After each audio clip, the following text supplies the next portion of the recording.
Mig Subiri. Migs Nograles versus Paulo Duterte po, mga kababayan. Elected. Wait lang. Kasi, mga bossing, ito na ho yung pagkakataon o yung timing, no? May bumabara dito kasi yung tubig na iniinom natin may chia seed ho. Yung chia seed nandito. Yung timing po, ito na po yung pagkakataon na si Pulong Duterte naman ang babanat sa ating Pangulo. Inumpisahan niya ng dating Pangulong Rodrigo Duterte.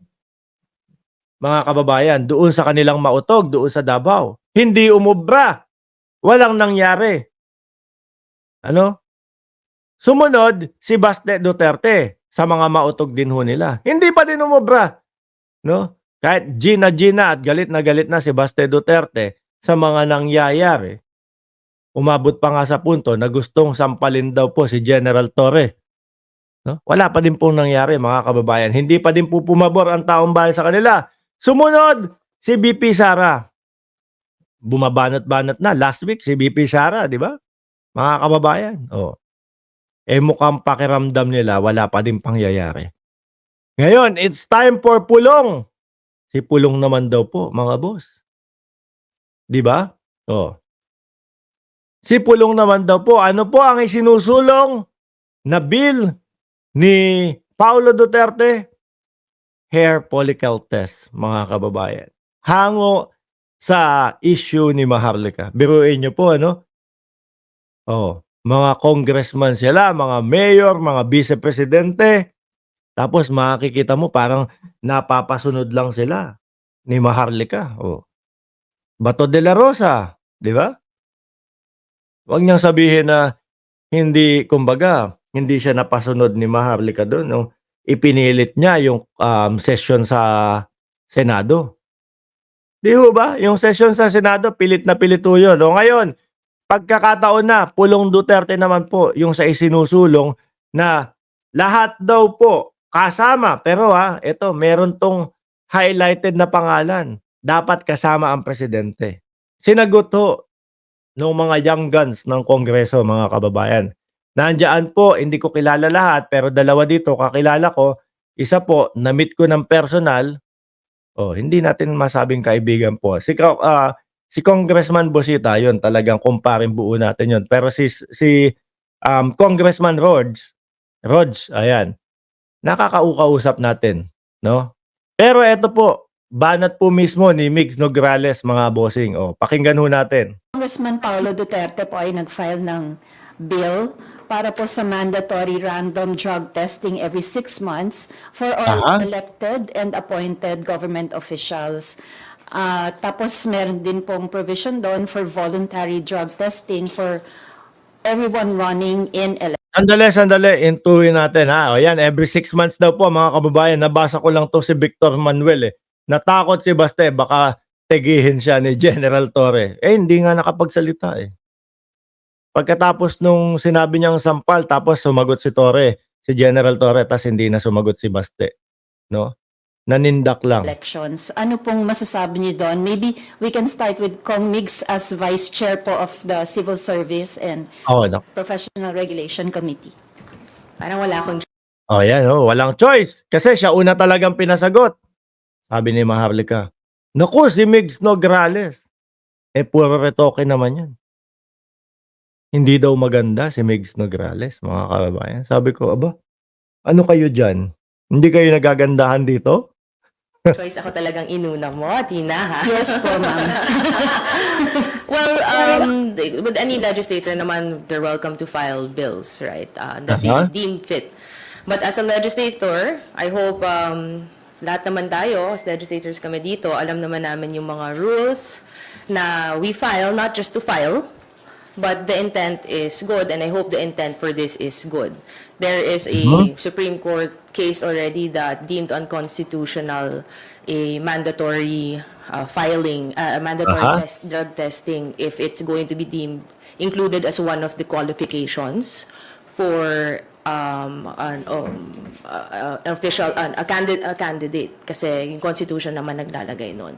But sana po, no, madepensahan niya to and maganda po yung intent niya. And to defend Aha. this, you have to be able to attend the committee hearing. Ayun! Tamang-tama yung comment ni ano? Asan ba yun? Ni Florentino Ramos, no? Tamang-tama yung comment ni Florentino Ramos. Sabi dito, nasa Congress pala si Pulong, biglang nagparamdam. Mga bossing, sa ugong-ugong ho na balita, mga kababayan, ano? Kumbaga, lagi daw absent si Pulong eh.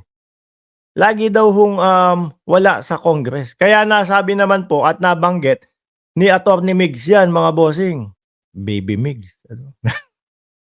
Kaya naman nasabi ni Atty. Migs yan, mga kababayan. Ano daw po? A candidate kasi yung constitution naman naglalagay nun.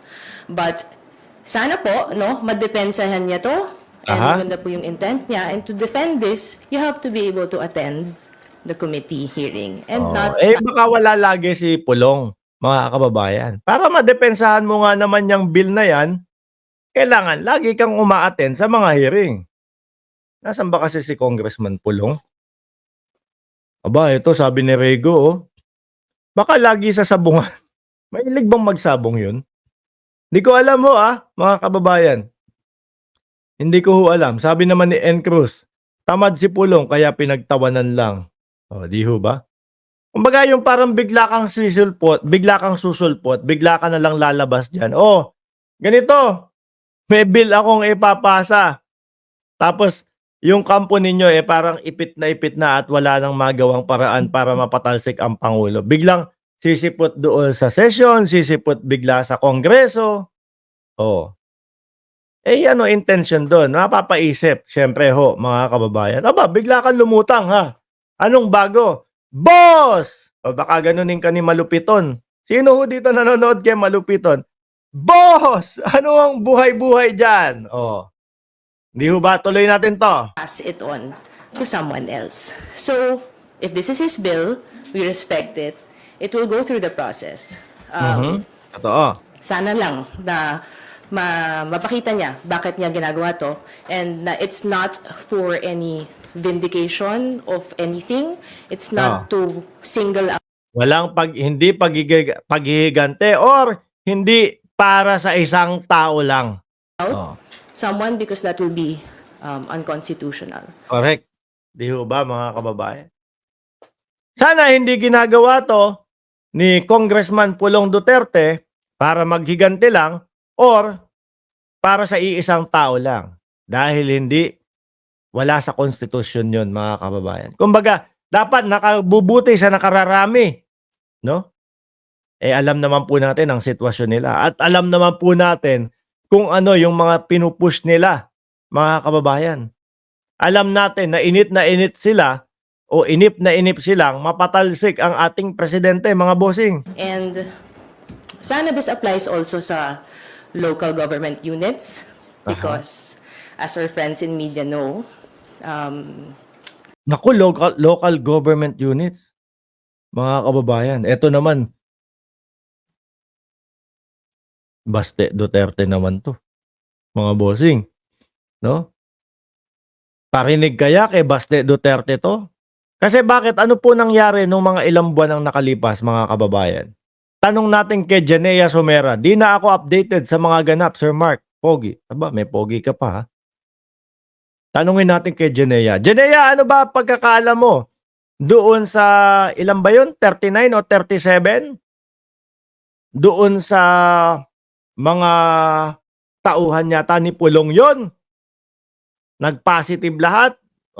even in Davao City, meron mga 37, I think, Ay! that tested positive sa drug test, random drug test sa isang department. So, sana this applies to all.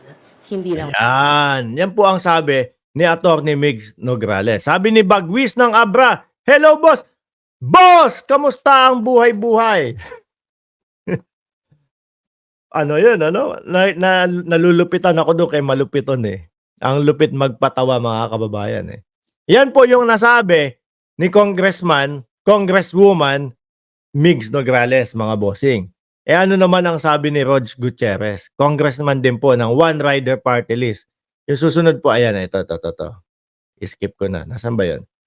Aba, hindi na inaipakita. Pero ang sabi ni Congressman Rog Gutierrez ng One Rider Party List, mga kababayan, pati mga vloggers, dapat i-ano na din, no? Yung mga political vloggers daw po, mga kababayan, dapat isama na din sa random, sa testing.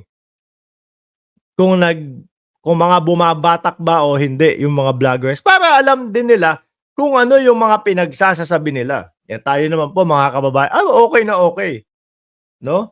Walang problema sa atin. Ang hindi natin alam kung okay sa kanila, yung mga OTAP vloggers, mga kababayan. Dahil parang iba dun, parang pag nagba-vlog, parang laging batak na batak ho eh. Ano?